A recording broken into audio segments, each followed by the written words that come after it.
नमस्कार, स्वागत है आप सभी का टीएनबी अकेडमी के एक और महत्वपूर्ण सत्र में। आज के डिजिटल युग में सुरक्षा की परिभाषा सिर्फ फिजिकल प्रोटेक्शन तक सीमित नहीं रही।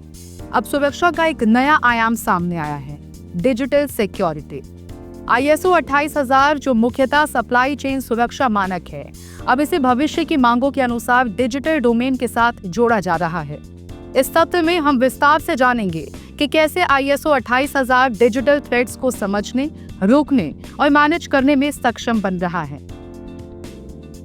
ISO 28000 का परिचय। ISO 28000 एक इंटरनेशनल स्टैंडर्ड है जो सप्लाई चेन की सुरक्षा से जुड़ा है। इसका उद्देश्य है रिस्क को पहचानना, उनका मूल्यांकन करना और नियंत्रण स्थापित करना। इस मानक के अंतर्गत माल, लोग, सूचना, इन सभी की सुरक्षा सुनिश्चित की जाती है। हालांकि ये फिजिकल सिक्योरिटी पर आधारित था, लेकिन अब इसे डिजिटल और साइबर सिक्योरिटी की दिशा में भी विस्तार दिया जा रहा है। अब जानते हैं कि डिजिटल सिक्योरिटी की आवश्यकता क्यों है। आज की सप्लाई चेन पूरी तरह से डिजिटल हो चुकी है। GPS tracking, automated inventory system, WMS और ERP जैसे टूल्स हर कदम पर उपयोग हो रहे हैं। ऐसे में डेटा ब्रीच, फिशिंग, मालवेयर और साइबर हमलों का खतरा बढ़ता जा रहा है। इन खतरों को रोकने के लिए ISO 28000 में डिजिटल सुरक्षा उपायों को शामिल करना अब जरूरी हो गया है। ISO 28000 और डिजिटल सुरक्षा का मिलन। ISO 28000 के मौजूदा ढांचे में डिजिटल सिक्योरिटी को सम्मिलित करने के कई अवसर हैं। रिस्क असेसमेंट, अब साइबर रिस्क को भी रिस्क मैट्रिक्स में शामिल करना चाहिए। Access control, user access management को डिजिटल टूल से जोड़ना आवश्यक है। इवेंट मैनेजमेंट, डेटा ब्रीच या अनाधिकृत लॉगिन जैसी घटनाओं को मॉनिटर करना। रिस्पॉन्स प्लान, डिजिटल थ्रेट्स के लिए आपातकालीन योजनाएं बनाना। डेटा सुरक्षा और ISO 28000। डिजिटल युग में डेटा ही सबसे बड़ा संसाधन है। सप्लाई चेन डेटा जैसे कि ग्राहक जानकारी, लोकेशन ट्रैकिंग और इन्वेंट्री विवरण को सुरक्षित करना बेहद जरूरी है। यदि ये डेटा लीक हो जाए तो संगठन की प्रतिष्ठा, व्यापार और ग्राहक विश्वास तीनों पर असर पड़ता है। इसलिए ISO 28000 को अब डेटा सिक्योरिटी पॉलिसी, SOPs और BCP से जोड़ने की आवश्यकता है। साइबर रिस्क को रिस्क रजिस्टर में शामिल करना। ISO 28000 का रिस्क रजिस्टर अब केवल फिजिकल थ्रेट्स के लिए नहीं रह गया है।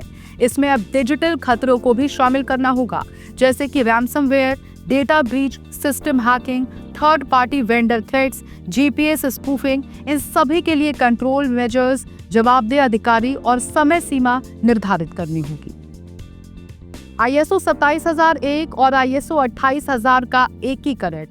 ISO 27001 एक ISMS यानी कि इंफॉर्मेशन सिक्योरिटी मैनेजमेंट सिस्टम है, और यदि इसे ISO 28000 के साथ एकीकृत किया जाए तो हमें एक बेहद मजबूत सुरक्षा ढांचा प्राप्त होता है।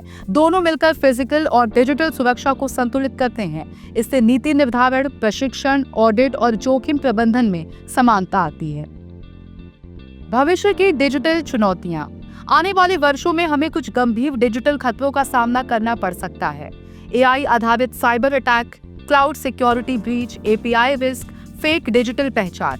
इनका समाधान है उन्नत सुरक्षा प्रशिक्षण, AI बेस्ड मॉनिटरिंग और जीरो ट्रस्ट आर्किटेक्चर जैसी रणनीतियां, जिन्हें ISO 28000 में जोड़ा जाना चाहिए। कर्मचारियों को डिजिटल सुरक्षा में प्रशिक्षित करना। ISO 28000 के डिजिटल सिक्योरिटी फ्रेमवर्क का एक महत्वपूर्ण हिस्सा है कर्मचारी प्रशिक्षण। सभी स्तर के कर्मचारियों को साइबर हाइजीन, फिशिंग पहचान, password management, multi factor authentication और इमरजेंसी रिपोर्टिंग में प्रशिक्षित किया जाना चाहिए। ऑटोमेशन और AI की भूमिका। डिजिटल सिक्योरिटी में AI और ऑटोमेशन अब गेम चेंजर बन रहे हैं। ISO 28000 में भविष्य में निम्नलिखित तकनीकों का समावेश हो सकता है: AI आधारित खतरे की पहचान, predictive analytics, bot detection, automatic event response. अब केस स्टडी से समझते हैं एक संगठन की डिजिटल सुरक्षा की सफलता।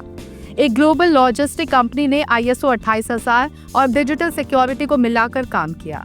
उन्होंने क्लाउड डेटा को एन्क्रिप्ट किया, IoT डिवाइसेस पर सुरक्षा नियंत्रण लागू किए, साइबर प्रशिक्षण अनिवार्य किया। इससे एक वर्ष में उनकी सुरक्षा घटनाएं 80% तक घट गई और ग्राहक भरोसा मजबूत हुआ। सुरक्षा का भविष्य अब डिजिटल है। ISO 28000 अब केवल एक पारंपरिक सुरक्षा स्टैंडर्ड नहीं रह गया है, ये एक स्मार्ट, डिजिटल रेडी और रिस्क सेंसिटिव ढांचा बन चुका है। भविष्य में सुरक्षा के लिए डिजिटल रणनीतियां अनिवार्य होंगी और ISO 28000 को उसी दिशा में विकसित करना समय की मांग है।